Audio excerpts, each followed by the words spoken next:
अस्सलाम वालेकुम नाजरीन, आपका होस्ट अली इमरान। आप देख रहे हैं प्रोग्राम जवाब दो। आज हमारे प्रोग्राम के मेहमान हैं Nazir Hussain Kalhoro, director general Sindh institute of animal health Karachi. अस्सलाम वालेकुम नज़ीर साहब और प्रोग्राम में खुश आमदेद। नज़ीर साहब, ये बताइएगा आप कितने अरसे से इस अदारे से वाबस्ता हैं और किन हालात और मराहल से गुज़र कर आप यहाँ तक पहुँचे? अब ये इदारा 1972 में तो कायम हुआ। उस टाइम ये देखा गया कि इस इदारे को अगर हम प्योर गवर्नमेंट के स्टाइल में चलाएंगे तो शायद नहीं चल पाएगा, क्योंकि मैन्युफैक्चरिंग, वैक्सीन के मैन्युफैक्चर करने के लिए जो रिक्वायरमेंट होती है वो इमीडिएट ज़रूरत होती है। तो उस टाइम फिर ऊपर लेवल पे जो अप्रूवल्स गवर्नमेंट के होते हैं वो डिले हो जाते हैं। तो इस वजह से अगर कोई बीमारी आ गई तो उसको जल्दी में कंट्रोल करना या उसके लिए टीके बनाने के लिए अप्रूवल्स में फिर डिले हो जाती है। तो इस वजह से इसको कोशिश की गई कि इसको रेवेन्यू जनरेट खुद किया करें, जो भी वैक्सीन का अमाउंट जो आता है उसको रख के फिर उन्हीं को यूटिलाइज़ किया जाए, बजाय कि गवर्नमेंट की बजट एनुअल का इंतज़ार किया जाए। तो 1972 से लेके ये इदारा इस तरह काम, 1995 में फिर ये डिसाइड किया गया कि ये इदारा काफ़ी अच्छा काम कर रहा है। इसको जब एक्सपेंशन की ज़रूरत है तो फिर डेवलपमेंट स्कीम ADP वगैरह के थ्रू जितनी भी डेवलपमेंट है वो गवर्नमेंट ऑफ सिंध करने लगी, और जो ऑपरेशन कास्ट है वो इदारा खुद बियर करता रहा। और ये ISO सर्टिफाइड पहला गवर्नमेंट ऑफ सिंध का इदारा बना, और जिसके तहत इसकी पूरी मैनेजमेंट जो है वो ISO सर्टिफाइड है। मैंने इस इदारे को 2010 में ज्वाइन किया, क्योंकि मैं जो फील्ड है, मैं वैक्सीन मैन्युफैक्चरिंग ख़ास तौर पे, उसमें मैं जर्मनी से PhD हूँ। ठीक है, ओवरऑल मैं डॉक्टर हूँ वेटनरी मेडिसिन का, और 5 मरतबा गोल्ड मेडल हूँ। फिर मास्टर्स मैंने की है डिजीज़ डायग्नोसिस पे, फिर PhD की है इसके ऊपर कि वैक्सीन मैन्युफैक्चरिंग कैसे की जाती है। तो ये बाकायदा पोस्ट अनाउंस हुई, फिर थ्रू सिलेक्शन प्रोसेस फिर मैं यहाँ पे 2010 में एज डायरेक्टर बना। फिर इस पोस्ट को अपग्रेड किया गया एग्जीक्यूटिव डायरेक्टर 2014 में। फिर अभी एज डायरेक्टर जनरल यहाँ पे इस इदारे में मैं काम कर रहा हूँ। इस इदारे में उतार चढ़ाव आते रहे, उसका सबब भी हैं, असबाब भी हैं। 2004 में एक गलत खबर फैली कि मुर्गियों के अंदर बर्ड फ्लू आया है, तो इस वजह से लोगों ने मुर्गी खाना छोड़ दी। तो फिर ज़ाहिर फार्मिंग उसकी कम हुई, तो वैक्सीन जाना ख़त्म हो गई। तो इसे ये इदारा थोड़ा फाइनेंशियल क्राइसिस में था जो 2009-10 तक चला। 2010 के बाद हमने इसको नई सोच के तहत इस इदारे को अपग्रेड करके चलाने लगे, और माशाल्लाह 2010 से लेके आज 2020 में बैठे हुए हैं, इस इदारे ने बहुत ज़्यादा, यानी कोई 10 गुना एक्सपेंड भी हुआ है। और इसकी रेवेन्यू जनरेशन जो पहले किसी हद तक 27 मिलियन थी, आज माशाल्लाह उसकी रेवेन्यू जनरेशन 160 मिलियन से अबव है। आपकी सर्विसेज किन शहरों में मुहैया की जाती है और क्या तरीक़ाकार रखा है कि जिन अदारों को वैक्सीन की ज़रूरत होती है वो आपसे किस तरह रब्ता करें? देखिए, पाकिस्तान का पब्लिक सेक्टर में ये सबसे बड़ा इदारा है जो वैक्सीन मैन्युफैक्चरिंग करता है। ह्यूमन साइड पे अगर देखा जाए तो प्रॉपर वैक्सीन मैन्युफैक्चरिंग कोई नहीं करता। NIH अगर हम देखें जो फेडरल का इदारा है, उसके अंदर भी सीरम बनती हैं, ठीक है, सीरोलॉजी। वैक्सीन का काम करना वायरस को लेके, उस बैक्टीरिया को जो बीमारी पैदा करता है उसको पकड़ के, उसी को ही फिर हम आधा मरा हुआ करके उसको अटीन्यूट हम बोलते हैं, या किल करके उसी से वैक्सीन बनाना, ये प्रॉपरली वेटनरी फील्ड में काम है। सूबे के अंदर हमारे यहाँ 2 यूनिट हैं, एक टंडोजाम में, एक यहाँ पे हम हैं। उसके अलावा फिर अगर पंजाब में देखें तो वहाँ पे लाहौर में VRI है, कोयटा में देखें कसब है, VRI है, पेशावर में VRI के नाम से काम कर रहे हैं। तो वेटनरी फील्ड में ये हमारे इदारे रहे हैं जिन्होंने 1970 से 72 से बाकायदा इसके ऊपर काम करना शुरू कर दिया। अब जब वैक्सीन है तो वैक्सीन ना सिर्फ गवर्नमेंट की ज़रूरत है लेकिन प्राइवेट की भी ज़रूरत है। तो इस इदारे को इस वजह से थोड़ा सा इंडिपेंडेंट रखा गया कि इसको इजाज़त दी गई कि आप कमर्शियल भी सेल करें ताकि कुछ रेवेन्यू जनरेट हो। उसका दो और फ़ायदे हैं। मिसाल के तौर पे अगर आप प्राइवेट को नहीं देते तो प्राइवेट वाले बाहर से इंपोर्ट करते हैं। वैक्सीन उससे जरासीम से बनती है जो बीमारी पैदा करता है। तो उसका मकसद न सिर्फ आप वैक्सीन इंपोर्ट कर रहे हैं लेकिन नई बीमारी भी इंपोर्ट कर रहे हैं। तो इस वजह से अब आज के ज़माने में अगर हम देखें तो 40% हमारी जो वैक्सीन है वो गवर्नमेंट को जाती है। वो सिंध गवर्नमेंट हो, फिर पंजाब गवर्नमेंट हो, या फिर KP के हो, या फिर आधा जम्मू एंड कश्मीर रेगुलरली हमसे लेता है, तो वहाँ तक इन गवर्नमेंट्स को सप्लाई जाती है। और 60% जो है हमारी वैक्सीन जो है वो फिर प्राइवेटली जो है वो उसको जाती है। हम बिल्कुल ओपन है, हर डिस्ट्रिक्ट या डिवीज़न लेवल पे हमारे डिस्ट्रीब्यूटर बैठे होते हैं, वो हमें अप्लाई करते हैं, हम उसका प्रोफाइल देखते हुए फिर हम उनको देते हैं, जो भी उनकी डिमांड है वो हम सप्लाई करते हैं। वो हमें फ़ंड्स देते हैं जो भी उसकी काम कीमत है, क्योंकि ये इदारा नॉन फॉर प्रॉफिट है। तो जो कास्ट ऑफ प्रोडक्शन है उसके अलावा जो वेस्टेज है उसको कवर करते हुए हम गवर्नमेंट के नर्ख पे इसको सेल कर रहे होते हैं कमर्शली। और इससे कोई बड़े प्रॉफिट्स नहीं बना रहे होते, क्योंकि डेवलपमेंट ओवरऑल गवर्नमेंट देख रही होती है इस इदारे की, और ऑपरेशन कास्ट जो है वो खुद इदारा बियर करता है। तो इस वजह से अब सिंध के अंदर जो है ना वो ज़्यादातर गवर्नमेंट सप्लाईज़ हैं और वो फुलफ़िल करते हैं, लेकिन फिर भी हमारे डिस्ट्रीब्यूटर जो हैं वो हैदराबाद में मीरपुर ख़ास, ठट्टा और कराची में तो बहुत ज़्यादा है, और उसके अलावा जो नवाबशाह में और लाड़काना में हमारे हैं। लेकिन अगर आउट ऑफ सिंध देखें तो फिर रावलपिंडी में है, फैसलाबाद में, मुल्तान में, लाहौर में, ठीक है, और सरगोदा में है, इसी तरह जो अहम शहर हैं। और KPK में हमारे मर्दान और पेशावर में हमारे डिस्ट्रीब्यूटर हैं, इस तरह कोयटा में हमारा है अवेलेबल। लेकिन आज़ाद जम्मू एंड कश्मीर में हम प्राइवेटली हैं, वहाँ पे हमारा कोई डिस्ट्रीब्यूटर नहीं है जो यहाँ पे जाए। हम जो भी वैक्सीन देते हैं वो एक गवर्नमेंट की जो फिक्स प्राइस है उसके तहत देते हैं, तो इस वजह से वो उनको भी फ़ायदा होता है और आमतौर पे जो है ना ये एक वेलफेयर का काम भी हो रहा है। अच्छा, आप वैक्सीन के हवाले से बहुत बड़ा काम कर रहे हैं, ठीक है। ये बताइएगा कि रिसर्च के हवाले से, बड़ी बात है ये काम जो आप कर रहे हैं वैक्सीन के हवाले से, ये रिसर्च के बगैर तो मुमकिन नहीं, इसके हवाले से आपकी क्या पेशरफ्त है और क्या उसमें बेहतरी ला रहे हैं और किस तरह ये सारा सिलसिला कर रहे हैं? देखें, जब Sindh institute of animal health बना तो अब इसकी 3 टेक्निकल डिवीज़न बन गई हैं। एक है लाइव स्टॉक हेल्थ डिवीज़न, एक है पोल्ट्री हेल्थ डिवीज़न, और तीसरा जो फंक्शन गवर्नमेंट ऑफ सिंध ने हमें असाइन किया है वो है wild life and pets. Pets क्योंकि नई इंडस्ट्री है, बजरीगर से लेके तोते से लेके जितनी भी हैं वो फैंसी बर्ड्स वो आते हैं उसमें, या फिर फाइटिंग के लिए जो लोग रखते हैं उनके लिए।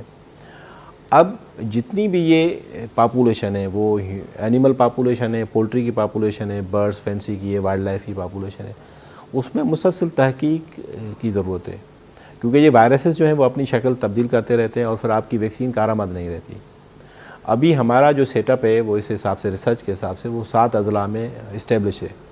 वहाँ पे हमारे जो रिसर्च ऑफिसर्स हैं और जो टेक्निकल स्टाफ है वो फार्म्स की विज़िट करता है, बर्ड्स की विज़िट करता है, पोल्ट्री फार्म्स की विज़िट करता है, लाइव स्टॉक की। वहाँ से उनके लिए टास्क है कम से कम 25 फार्म हर महीने में, हर ज़िले में वो विज़िट करता है और वहाँ से सैंपल कलेक्ट करता है। वो सैंपल वहाँ पे इनिशियल जो है ना वो एनालिसिस करते हैं, और फिर वो सैंपल हमारे यहाँ जो हमारे रिसर्च एंड डायग्नोस्टिक लैब है वहाँ पे आती है।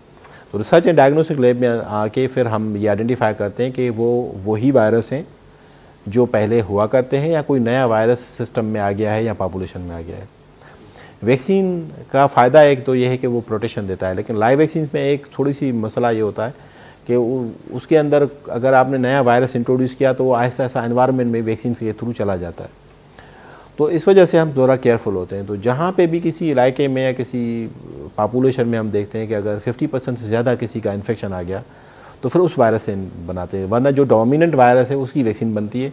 बाकी अगर कोई नया एका दुका वायरस आ गया तो उसको फार्मर्स को हम गाइड करते हैं कि इसको आइसोलेट करें और कोशिश करें कि इसको फार्म को जो शेड है उसको कल करें या उसको कंट्रोल करें थ्रू मेडिसिन जो है। क्या प्राइवेट अदारे भी आपसे वैक्सीन तैयार करवाते हैं या गवर्नमेंट की बनी हुई वैक्सीन ही इस्तेमाल करते हैं? 2011-12 में जब हमने देखा, हमने फेडरल गवर्नमेंट को भी लिखा कि पाकिस्तान वाहिद मुल्क है जहाँ पे 11 ममालिक से वैक्सीन इंपोर्ट हो रही थी पोल्ट्री के अंदर। जैसे मैंने पहले ही फरमाया कि भाई अगर आप लाइव वैक्सीन से इंपोर्ट कर रहे हैं उसका मकसद है कि इन्फेक्शन इंपोर्ट कर रहे हैं, क्योंकि वायरस वो लाइव है, अटीन्यूएट होता है, थोड़ी देर के लिए वो मरा हुआ होता है, लेकिन किसी टाइम में भी टेम्परेचर और स्टोरेज आपकी सही नहीं है तो वायरस वो ज़िंदा हो सकता है। तो इस पर कोई फेडरल गवर्नमेंट की तरफ से कोई इस पर ख़ास अमल नहीं हुआ। जो भी, क्योंकि बिजनेसमैन ने बिज़नेस करना है, जो भी इंपोर्ट कर रहा था, और फिर हमारे यहाँ एक कॉन्सेप्ट है वो ये है कि बाहर की जो भी चीज़ है वो अच्छी है। देखिए बाहर के इन्फेक्शन तो अच्छे नहीं है ना, बाहर के वायरस तो नहीं है, बैक्टीरिया भी नहीं है अच्छे। तो ये जो चीज़ें हैं ये हम शायद हम नाकाम रहे उनको रियलाइज़ कराने में, या फिर हमारे लोगों ने इसको नहीं समझा कि हम कितना नुकसान कर रहे हैं। नज़ीर साहब ये बताइएगा, इम्पोर्टेड वैक्सीन भी पाकिस्तान में आ रही है, इसके क्या नुकसानात हैं और इसकी रोकथाम कैसे की जा सकती है ताकि पाकिस्तानी गवर्नमेंट की बनी हुई वैक्सीन का इस्तेमाल बढ़ सके? सबसे बड़ा अलमिया ये है कि क्योंकि लाइव स्टॉक पोल्ट्री से रिलेटेड जितने भी हैं ये सब्जेक्ट ये हो गए हैं प्रोविंशियल, लेकिन जो रजिस्ट्रेशन है या इंपोर्ट है वो हो गया फेडरल। तो फेडरल जब भी किसी चीज़ की इंपोर्ट करता है तो हमसे एडवाइस ही नहीं लेता। हालांकि होना ये चाहिए कि हमारे सूबे में ये इन्फेक्शन है या नहीं, जो आप इंपोर्ट की इजाज़त दे रहे हैं हमसे तो पूछें ना। किसी को रजिस्ट्रेशन कर रहे हैं जो ड्रग रेगुलेटरी अथॉरिटी है या किसी कहीं पे इंपोर्ट करना चाह रही है तो हमसे पूछें कि हमें इसकी ज़रूरत भी है या नहीं, हमसे इन्फेक्शन हमारे पास ये मौजूद है या नहीं। जब आपके मुल्क में इतनी कैपेसिटी है, आपके 7 बड़े इदारे हैं गवर्नमेंट के जो ये काम कर रहे हैं, और हम अभी अपनी कैपेसिटी के 50% प्रोडक्शन पे चल रहे हैं। अगर हमें टास्क दिया जाएगा तो हम उससे बेहतर और हम फुल कैपेसिटी की वैक्सीन भी बना सकते हैं और सीरम भी बना सकते हैं, लेकिन वो हमारे पास अलमिया रहा है।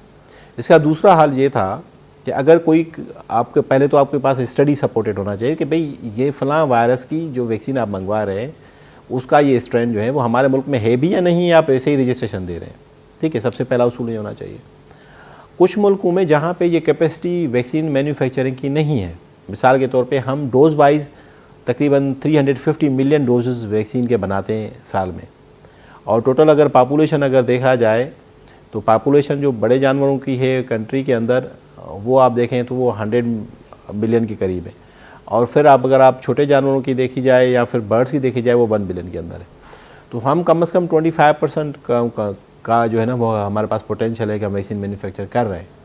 इसी तरह बाकी 6 इदारे हैं, और कुछ इदारे तो हमारी साइज़ से बहुत बड़े हैं, एम्प्लॉयमेंट में भी और एरिया वाइज भी और उनके यूनिट वाइज भी, लेकिन डोज वाइज शायद हमसे कम है। तो अगर इन टोटल को देखा जाए एक ओवरऑल रिव्यू करके, लोकल वैक्सीन जो है वो आपको प्रोटेक्शन देगी। ह्यूमन साइड में आपकी इंटरनेशनल वैक्सीन इस वजह से चलती है कि ह्यूमन इंटरेक्शन इंटरनेशनल होता है। हमारा जो बर्ड है जो यहाँ पे पल रहा है ठट्टा के अंदर, वो उड़ के जो है ना वो आके KPK में या फिर ईरान में नहीं जाएगा या सऊदी में नहीं जाएगा या अमेरिका में घूम के वापस नहीं आएगा। इसी तरह हमारा जानवर वहाँ पे घूम के फिर वापस नहीं आएगा। तो इस वजह से हमारे जो लाइव स्टॉक, पोल्ट्री और वाइल्ड लाइफ और पेट्स के या बर्ड्स के जो इन्फेक्शन होते हैं वो ज़्यादातर लोकलाइज्ड होते हैं। कुछ ममालिक के अंदर ये है कि जिनके पास वैक्सीन मैन्युफैक्चरिंग की फैसिलिटी नहीं है तो वो क्या करते हैं कि अपने ही लोकल स्ट्रेन वायरस को आइसोलेट करके उसको लेके बाहर किसी और मुल्क को देते हैं कि भाई हमारे पास जो वैक्सीन बना के भेजनी है वो इस वायरस की बना के भेजनी है, न कि अपने वायरस की बना के भेजनी है। कुछ ममालिक ने ये तरीका किया है, लेकिन जिनके पास अपनी फैसिलिटी नहीं, जब हमारे पास अपनी फैसिलिटी है तो हम ये भी ना करें तो अच्छा है। ठीक है, तो इस वजह से ये है कि हमारे पास अलमिया ये है कि हम सिर्फ और सिर्फ बिज़नेस को देखते हैं, लॉसेस को नहीं देखते। तो लॉन्ग रन में हमारे पास बहुत ज़्यादा लॉसेस हैं। आजकल की दुनिया में भी अगर आप देखें तो आपके पास मिनिमम जो है ना वो 5% से मॉर्टेलिटी चल रही है इन्फेक्शन डिजीज़ की, से लेके 25% तक जो है ना वो ब्रायलर में या मुर्गी में इन्फेक्शन आ रहा है, जो मॉर्टेलिटी है, जो डेथ रेट है। उस वजह से फार्मर बहुत ज़्यादा सफ़र कर रहा है, और ये एक ही रीज़न है कि हमने बाहर से इतनी इंपोर्ट किए हैं मुख्तलिफ स्ट्रेन का, हमें पता ही नहीं चल रहा कि कौन से स्ट्रेन का क्या इन्फेक्शन। वैक्सीन उसी से बनती है जो इन्फेक्शन पैदा कर रहा है। 30% अगर उसकी सिमिलरिटी में, उनकी शेप में, उसकी शक्ल में, उसकी आइडेंटिफिकेशन में डिफरेंस आया, वैक्सीन आपकी प्रोटेक्शन नहीं देती। तो एक यहाँ के उसी ही बीमारी का एक स्ट्रेन यहाँ पे सदियों से पल रहा है, एक अमेरिका का स्ट्रेन आ गया तो वो डिफरेंट होगा ना, इटली का डिफरेंट होगा ना, तो इस वजह से वो उतनी किस्म की प्रोटेक्शन नहीं देता। तो आप वाली बात कि जब उनका वायरस यहाँ पे आ जाता है तो फिर उन्हीं की वैक्सीन काम करेगी, फिर हमारी नहीं करेगी। तो इससे हमारे इदारे भी तबाह हो रहे हैं और ओवरऑल हमारा फार्मर बहुत ज़्यादा लॉस कर रहा है, हमारी इकानमी डूब रही है। और जो इतना फ़ायदा होना चाहिए दुनिया के अंदर, आपकी मॉर्टेलिटी 2% भी नहीं है ब्रॉयलर के अंदर। मैंने खुद जर्मनी में काम किया है, मेरे पास मॉर्टेलिटी इस 1 या 2 मरतबा डिजीज़ की वजह से नहीं, वैसे ही 0.2% आई थी। ठीक है, 1-2 सालों के अंदर 0.2%, हार्डली कहीं पे 0.5%, इससे ज़्यादा नहीं गई। लेकिन पाकिस्तान के अंदर अगर आप देखें पोल्ट्री के अंदर तो 5%, 10%, 15%, 20%, 25% भी मॉर्टेलिटी चल रही होती है। ये इसी का है हमेशा हम भुगत रहे हैं कि हमने इतनी इंपोर्ट वैक्सीन की है कि हमें पता ही नहीं चल रहा कि कौन सा वायरस कहाँ पे कौन सा इन्फेक्शन कर रहा है। देखिए, एक खुशकिस्मती ये कि बर्ड्स क्योंकि वो एवियन होते हैं और हम मैमल्स हैं, तो थोड़ा सा डिफरेंस है कि बर्ड्स के सारे वायरसेस हमें इफेक्ट नहीं करते, सवाए एवियन इन्फ्लुएंजा जो बर्ड फ्लू जिसको कहते हैं, एक या कोई हल्का फुल्का सा कभी कंजक्टिवाइटिस, आँखें रेड या हल्की, या पॉक्स से चीचक जो होता है वो होता है। लेकिन थ्रेट तो हमेशा रहता है ना, एक नया वायरस आया, वो किसी के साथ मिल के म्यूटेट होके एक तीसरे किस्म का वायरस बना, उससे बहुत ज़्यादा नुकसान कभी भी हो सकता है। ये थ्रेट मुकम्मल रहता है। इस वजह से बेहतर यह है कि अपने वायरसेस पे रिलाई किया जाए। हम बहुत ज़्यादा और मुसीबतें झेल रहे हैं, क्या ये भी ज़रूरी है कि वायरस भी बाहर के मंगवा के और उसके लिए फिर ये प्रॉब्लम करें? हमारा फार्मर दुनिया के अंदर सबसे ज़्यादा गरीब है। किसी ज़माने में अगर आप देखें तो जिसके पास भी जानवर होते थे उसको मालदार कहते थे, यानी माल वाला, यानी पैसे वाला। ठीक है, या भाग्यो कहते थे सिंधी में, भाग्यो यानी ये उसको बख्त वाला बंदा है, उसके पास खुशहाल है, खुशकिस्मत है, खुशहाल है। आज अगर डेफिनेशन देखें, जिनके पास भी लाइव स्टॉक है, पोल्ट्री, वो सबसे ज़्यादा गरीब है। वो इस वजह से हुआ, ठीक है, कि हमारी गवर्नमेंट्स ने अपनी तौर पे कोशिश की, प्लानिंग और लेक ऑफ विजन था, और फिर लोगों ने इस तरह इंपोर्ट की उसको धड़ाधड़ करके। अभी लाइव स्टॉक के अंदर भी वही हो रहा है, बाहर के नस्ल के जानवर भी आ रहे हैं, लोगों के साथ उनकी डिजीज़ भी आ रही हैं। अब इशू ये आ रहा है कि वो डिजीज़ जब साथ में ला रही है तो फिर वो हमारे जो अपने स्टॉक्स हैं, लोकल भैंस है, गाय है, बकरी है, उसके अंदर नए वायरसेस इंट्रोड्यूस हो रहे हैं, फिर मॉर्टेलिटी हो रही है। तो लोगों को लग रहा है कि यार ये बिज़नेस जो है ना, वो इंटरप्राइज वो अच्छा नहीं है, लॉस कर जाते हैं। बहुत ज़्यादा लोग डेयरी में, लाइव स्टॉक में, पोल्ट्री में आते हैं और सिर्फ इस दुख की वजह से वापस चले जाते हैं कि यार यहाँ पे बहुत ज़्यादा बीमारी है। फिर एक अनदेखा एक हमारे ऊपर भी इल्ज़ाम आ जाता है कि गवर्नमेंट डिपार्टमेंट कुछ नहीं कर रहे हैं। अरे भाई, इतना कुछ गंद हो गया है तो इसमें गवर्नमेंट डिपार्टमेंट क्या कर सकते हैं, जब इतनी इंपोर्ट हो गई, मुख्तलिफ़ किस्म के वायरसेस आ गए, इस वजह से बहुत ज़्यादा नुकसान हो जाते हैं। नज़ीर साहब, आप भी जानते हैं, इसके बारे में बताइएगा कि सबसे बड़ा कराची का मसला जो आजकल चल रहा है कि इंजेक्शन के ज़रिए गाय से ज़्यादा दूध हासिल किया जाता है, इसके क्या नुकसानात हैं और डब्बे के दूध और गाय के दूध में क्या फ़र्क है? अच्छा, जब दूध की बात है या भैंस की इंजेक्शन्स की बात है, उसके अंदर दो किस्म की इंजेक्शन आती हैं। एक वो इंजेक्शन है जो जानवरों में दूध को बढ़ाती है, यानी अगर कोई 5 लीटर देता है, आप इंजेक्शन लगाए तो उधर 6 देगा, 7 देगा। जितनी पॉपुलेशन बढ़ी है तो उसकी डायनामिक्स मुख्तलिफ हुई हैं। डायनामिक्स इस तरह हुई हैं कि भाई दूध की भी खपत ज़्यादा है, रेट ज़्यादा है, तो फिर फार्मर चाहता है कि मैं इसको निचोड़ लूँ। ये जो ड्रग्स हैं, जो दूध बढ़ाने वाली ड्रग्स हैं, ये हार्मोन्स होते हैं, और ये दुनिया के अंदर जहाँ जहाँ पे अप्रूव हुई हैं वहाँ पे सिर्फ इसका रीज़न ये नहीं था दूध बढ़ाना, लेकिन ये भी कहीं किसी हसीन इत्तेफाक की वजह से या किसी कंस्पायरेसी की तहत हुई। इसके ऊपर पूरी स्टडीज़ नहीं हुई।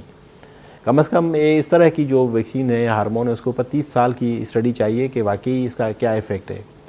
लेकिन इमीडिएट तौर पे जो इफ़ेक्ट दिया गया, जानवरों के ऊपर बहुत ज़्यादा बुरा असर होता है। हमारे यहाँ जितने जानवर हैं वो आम तौर पे 10 साल की बड़े जानवर जो है ना, उसकी उम्र होती है, और 7 पेट देता है, यानी 7 मरतबा आपको दूध दे के फिर वो जाके मरता है, यानी 7 मरतबा आपको उसके अपने बछड़े भी देता है, दूध भी देता है। जब और बाहर के जो जानवर हैं जो ज़्यादा दूध देते हैं वो 2 से 3 पेट देते हैं, यानी 3 मरतबा देते हैं। तो वहाँ पे क्योंकि उनका खाना भी अच्छा होता है, उनकी चीज़ें भी अच्छी होती है, तो इस वजह से वो इंजेक्शन लगाते हैं कि 3 दफ़ा कोई दूध दे रहा है जानवर अपनी ज़िंदगी में, तो मैक्सिमम दूध उससे निचोड़ें, निकालें। हमारे यहाँ 7 मरतबा देता है, तो जब ये हम वैक्सीन लगाते हैं तो उसमें बांझपन ज़्यादा आ जाता है जानवर में। जानवर इतनी कैपेसिटी नहीं रख सकता, उसको निचोड़ लेते हैं। अगर दूध कहाँ से बनता है? दूध उसी से बनता है जो ब्लड में जो चीज़ें होंगी, जो हड्डियों में कैल्शियम होगा, उधर से निकालेगा ना।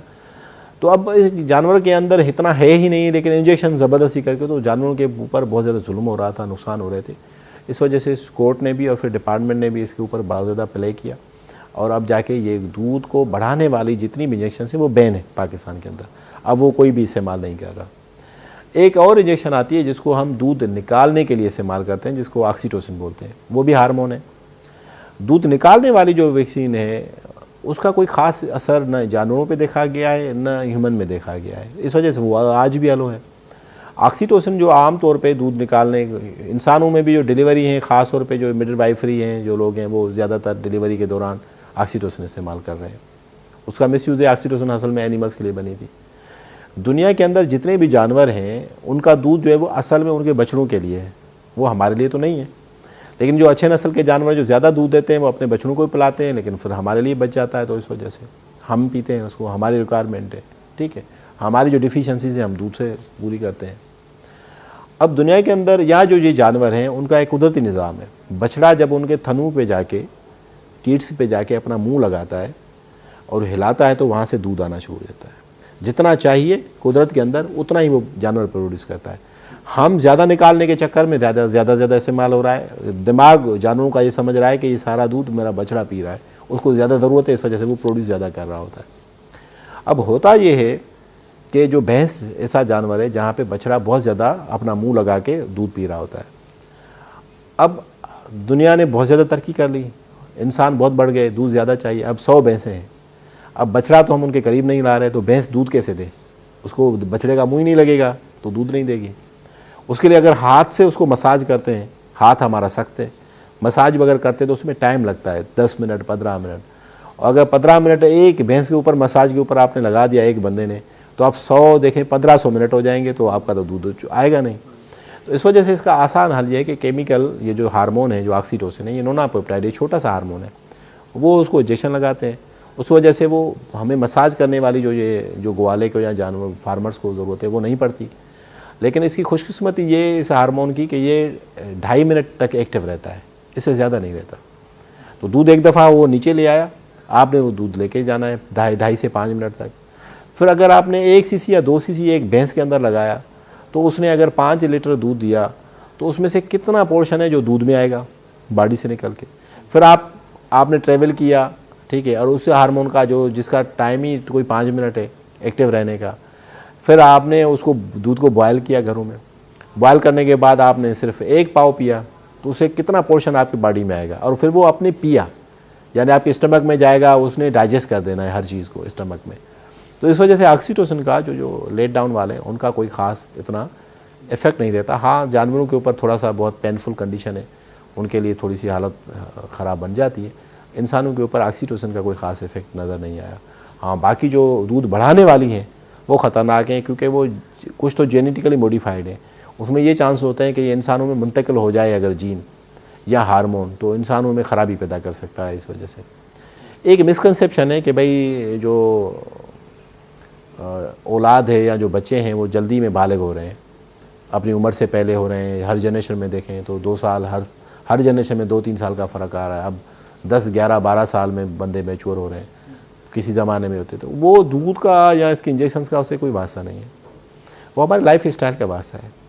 हमारे पास, हमारे ब्रेन में, इंसानों में एक पिनियल ग्लैंड होता है, छोटा सा, चने के मटर के दाने से भी छोटा, वो यहाँ पे होता है ब्रेन में।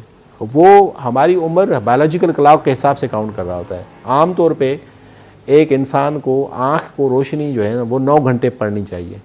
तो वो 9, मिसाल के तौर पे अगर कोई 9 घंटे का बायोलॉजिकल क्लॉक काउंट कर रहा है कि भाई हमारा दिन पूरा 9 घंटे है, तो उसको एक दिन उसने काउंट किया, तो उस हिसाब से बाकी बॉडी की स्ट्रक्चर, आर्गन्स को वो मैच्योर करता रहता है। मिसाल के तौर पे किसी ज़माने में बिजली, ये आपकी टेलीविज़न, आपके मोबाइल फ़ोन्स, तो उस ज़माने में आपने 9 घंटे गुजारे, सूरज की रोशनी डायरेक्ट या इनडायरेक्ट आपकी आँखें पड़ी, एक दिन काउंट हुआ। आजकल की जनरेशन जो है ना वो 15 घंटे रोज़ाना गुजारती है। तो जो एक दिन है वो असल में हमारी बॉडी उसको 1.5 दिन काउंट कर रही है। तो अगर आपकी 1 साल उम्र है तो वो 1.5 साल उम्र काउंट कर रही है, और अगर 10 साल उम्र है तो हमारी बायोलॉजी, ये बॉडी जो है उसको 15 साल समझ रही है। तो ये जो सुप्रा ऑप्टिक नर्व है, जो आँखों के ऊपर जो नर्व ये जाती है, वो लाइट को कैलकुलेट करती है पिनियल ग्लैंड के साथ कनेक्ट करके। तो जो लाइट है वो जो हम रात को जागना शुरू कर दिया और दिन की रोशनी भी हमें आँख पे पड़ती रहती है, तो किसी ज़माने में किसी बच्चे के ऊपर अगर वो 10 साल का होगा तो बॉडी ये समझ रही होगी कि मैं 20 साल का हो गया हूँ, अब मुझे मैच्योर होना चाहिए, अब मेरे organ, sexual organ, reproductive organs वो मैच्योर होने चाहिए। तो अर्ली मैच्योरिटी का ताल्लुक दूध से और इससे नहीं है।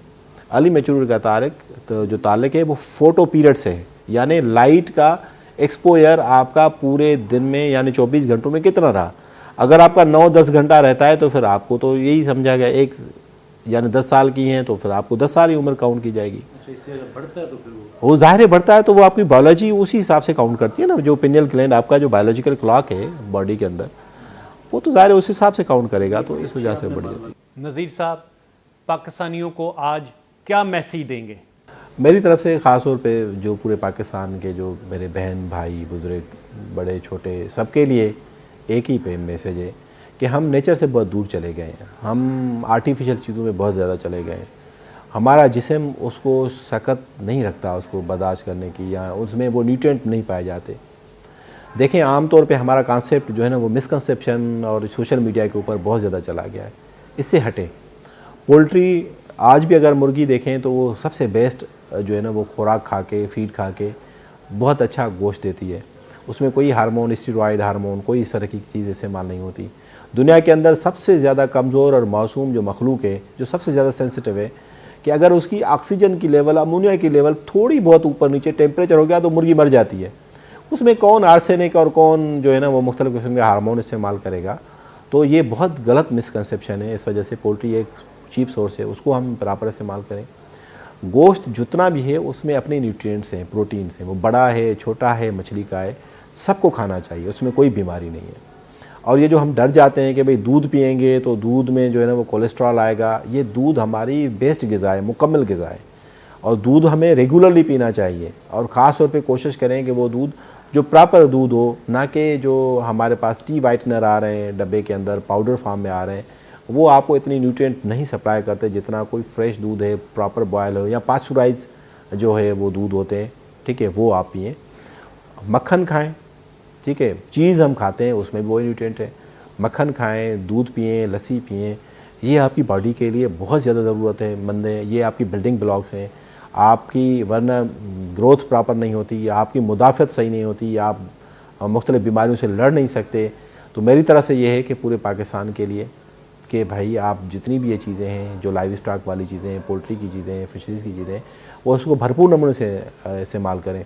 दुनिया के अंदर आज भी कनाडा, अमेरिका या जो डेवलप कंट्रीज़ हैं, उसके अंदर पर कैपिटा यानी एक इंसान पूरे साल में 114 से 120 किलो गोश्त खाता है, और हमारे यहाँ आज भी 17 किलो 18 किलो से ऊपर कोई इंसान नहीं खाता पूरे साल में।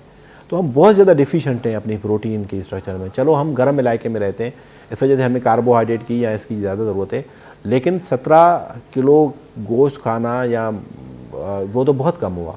इस वजह से हमें इसको बढ़ाना है ताकि फार्मिंग भी बढ़ेगी, और जितने भी लोग हैं वो फार्मिंग की तरफ आएंगे तो ज़ाहिर कास्ट ऑफ प्रोडक्शन कम होगी। मेरी तरफ से जो है ना वो यही मैसेज है कि आप सब अपने घर वालों का, अपना ख़ास तौर पे ग़िज़ाई किल्लत के हवाले से अपना ख्याल रखें, सेहतमंद रहें। पाकिस्तान पाइंदाबाद। नज़ीर साहब, आपका बहुत बहुत शुक्रिया कि आपने अपनी मसरूफ़ियत से टाइम दिया।